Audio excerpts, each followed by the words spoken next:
कैसे हैं प्यारे बच्चों। आज हम अपने दूसरे चैप्टर की तरफ बढ़ते हैं। हमारे दूसरे चैप्टर का जो नाम है वो है स्पोर्ट्स एंड न्यूट्रिशन।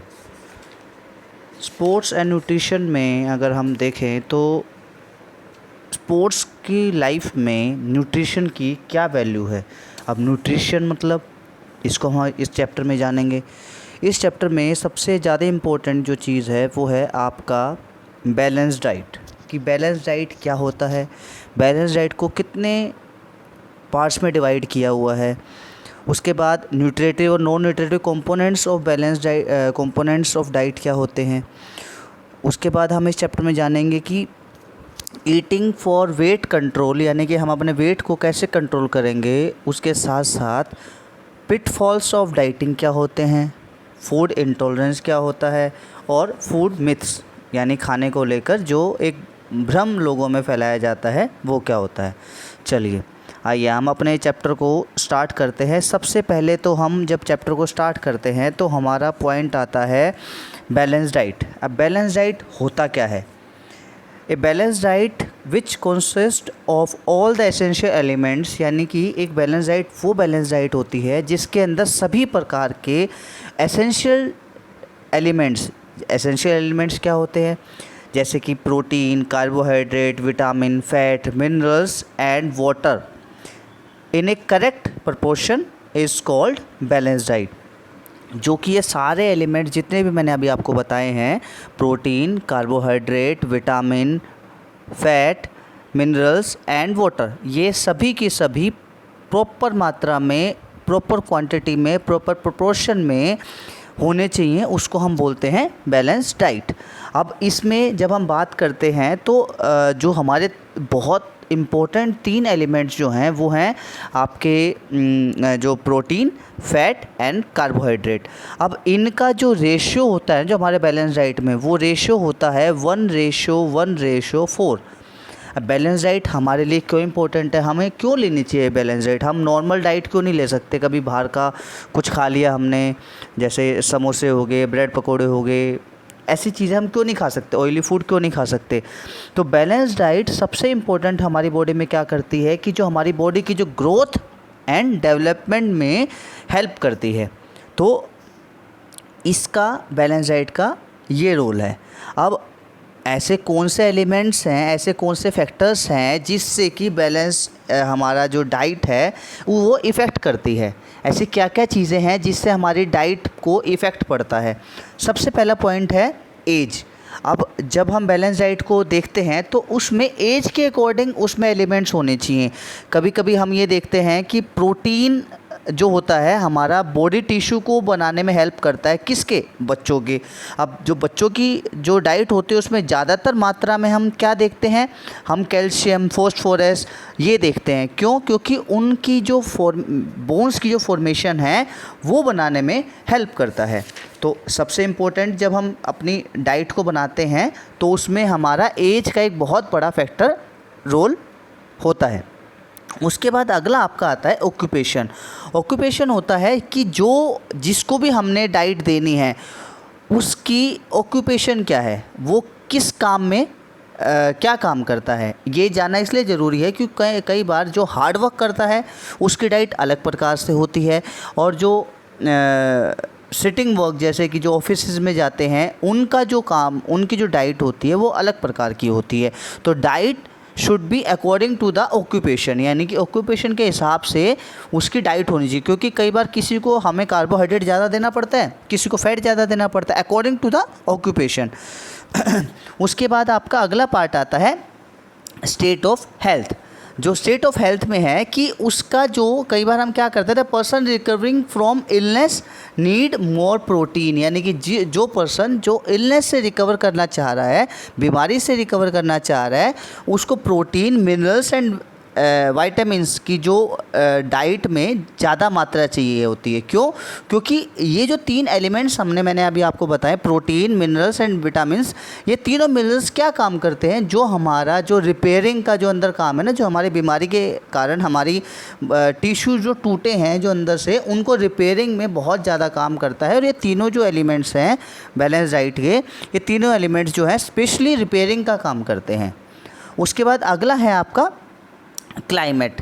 क्लाइमेट का भी एक बहुत इम्पोर्टेंट रोल हमारा जब हम डाइट में जाते हैं तो वो होता है। क्यों? क्योंकि जब हम एक कोल्ड एनवायरनमेंट में रह रहे होते हैं तो हमें किसकी अमाउंट ज़्यादा चाहिए होता है, हमें प्रोटीन एंड फैट की अमाउंट ज़्यादा चाहिए होता है।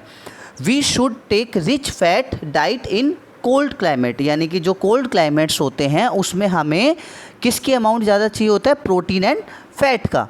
लेकिन वही अगर हम बात करें कि हॉट क्लाइमेट में हमें जो है लेस अमाउंट ऑफ फैट की रिक्वायरमेंट होती है, क्योंकि हॉट जो क्लाइमेट होता है उसमें अगर हम फैट ज़्यादा लेते हैं तो हमारे लिए वो बेनिफिशियल नहीं होता है। अब अगला जो पार्ट आता है वो आता है आपका जेंडर डिफरेंस, क्योंकि कई बार मेल जेंडर में यहाँ पे आता है मेल एंड फीमेल का डिफरेंस। मेल्स को अलग हिसाब से कैलोरीज चाहिए होती हैं और फीमेल्स को अलग हिसाब से कैलोरीज चाहिए होती है, क्योंकि ये फिजियोलॉजिकल जो नीड्स होती है हमारी बॉडी की उसके हिसाब से होता है। जो हमारी बॉडी मेल और फीमेल की जो बॉडी की डिमांड होती है उसके हिसाब से हम अपनी डाइट को बनाते हैं।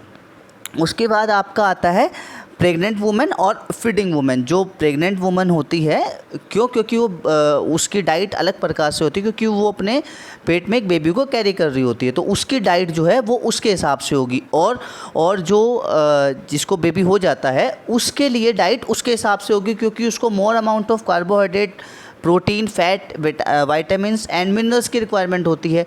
तो depend on the pregnancy and जब फीडिंग मदर्स के लिए उनकी डाइट अलग किस्म से होती है। अब अगला जो आपका आता है वो बॉडी बिल्डिंग। जो बॉडी बिल्डर्स जो होते हैं उनको अलग हिसाब से डाइट चाहिए होती है। उनको जो होता है जो फाइबर्स की रिक्वायरमेंट ज़्यादा होती है, क्योंकि वो ज़्यादातर क्या कोशिश करते हैं कि मेरी बॉडी जो होती है वो लीन रहे, अंडरवेट रहे। तो वो क्या करते हैं, वो more amount of protein and fat को कैरी करते हैं। तो यहाँ पे हम जब बैलेंस डाइट अपनी डाइट को बनाते हैं, अपनी डाइट को लेते हैं, तो इन एलिमेंट्स का उसमें बहुत ज़्यादा इफ़ेक्ट पड़ता है।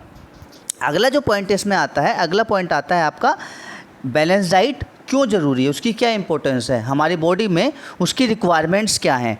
रिक्वायरमेंट्स हैं कि सबसे इम्पोर्टेंट जो बैलेंस डाइट का रोल है वो है हमारा डिजीज़ को, जो हमारी जो बीमारियां हैं उनसे हमें क्या करती है, प्रिवेंट करती है। प्रिवेंट करेगी, हमारा बचाव करेगी, तभी तो हम अपना डेली लाइफ की रूटीन में हम अपना अच्छे से काम कर पाएंगे।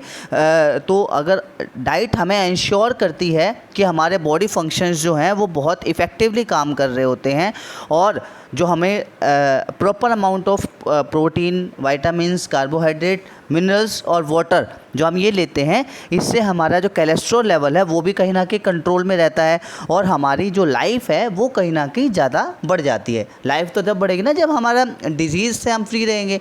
तो डिजीज़ से फ्री रखने का काम किसका है, उसका काम है बैलेंस डाइट का। तो उसके बाद अगला काम है वेट कंट्रोल का। तो वेट कंट्रोल में सबसे इम्पोर्टेंट रोल जो होता है वो होता है हमारा बैलेंस डाइट का। जब हम एक सही अमाउंट में हम डाइट को लेंगे तो ये अंडरस्टूड है कि हमारी जो वेट है वो बिल्कुल कंट्रोल में रहेगा, और जो वेट कंट्रोल में रहेगा तो हमें कोई बीमारी होने के चांसेस बहुत कम होते हैं। तो कई बार हमें ये भी देखना होता है कि कुछ जो बच्चे होते हैं वो बहुत ज़्यादा अंडरवेट भी होते हैं, और कुछ बच्चे ऐसे होते हैं जो ओबीज भी होते हैं। तो उनकी जो डाइट के रिक्वायरमेंट्स है ना वो पूरी नहीं हो पाती। इस कारण से कुछ बच्चे अंडरवेट हो जाते हैं और कुछ बच्चे ओवरवेट हो जाते हैं। तो एक प्रॉपर, अभी जैसे मैंने पहले डेफिनेशन बताई थी कि एक प्रॉपर प्रोपोर्शन में, एक प्रॉपर अमाउंट में हर चीज़ की रिक्वायरमेंट हमारी बॉडी में होती है। ऐसा नहीं कि मैंने फ़ैट ज़्यादा ले लिया और मैंने कार्बोहाइड्रेट लिया ही नहीं, मैंने प्रोटीन लिया ही नहीं, मैंने विटामिन्स लिए ही नहीं। तो उससे क्या होता है, फैट हमारी बॉडी के लिए ज़रूरी नहीं होता। मेरी बॉडी के लिए हर चीज़ ज़्यादा ज़रूरी है। तो उसके लिए मुझे क्या करना पड़ेगा, अपने बैलेंस, अपने डाइट्स को बहुत ज़्यादा कंट्रोल करना पड़ता है। उसके बाद आपका आता है इम्यून सिस्टम। जो हमारा इम्यून सिस्टम है, इम्यून सिस्टम क्या काम करता है कि जो हमारा जो इसमें सबसे इम्पोर्टेंट रोल जो अदा करती है, इसमें जो सबसे इम्पोर्टेंट रोल जिसका होता है वो होता है विटामिन्स एंड न्यूट्रिएंट्स का। न्यूट्रिएंट्स जो होते हैं और विटामिन्स जो होते हैं वो हमारा इम्यूनिटी सिस्टम को बूस्ट करने का काम करते हैं। स्पेशली जो होता है विटामिन ई जो कंट्रीब्यूट करता है वो किस में कंट्रीब्यूट करता है, जो हमारी प्रोडक्शन ऑफ एंटीबॉडीज़, जो हमारा जो लड़ने में, जो बीमारियों से